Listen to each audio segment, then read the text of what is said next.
खंभा के ऊँटे खड़िया जी अपने पिया से अरज करई हो।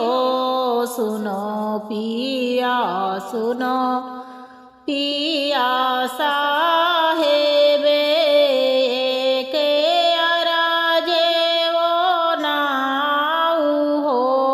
सुनो पिया सुनो पिया साहेब एक अरजे वो नाऊ हो। बराबर से के हैं नाती काउने रामा बरुआ कई डावाऊ हो।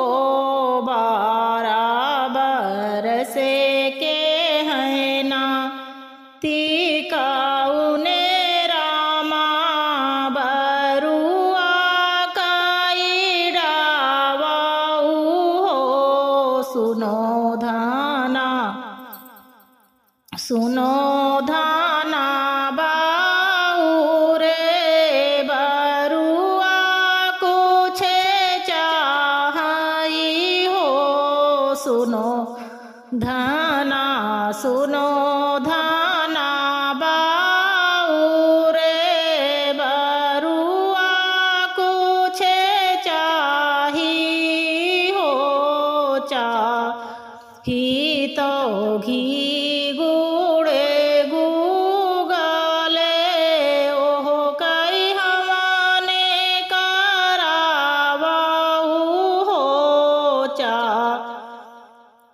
चाही तो घी गुड़े गुगाले ओ कई हमाने करावाऊ हो।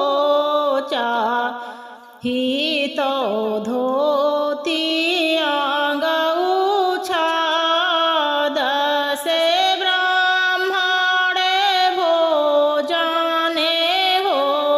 चाही तो धोतिया गऊछा दसे ब्राह्मणे भोजने हो। चाही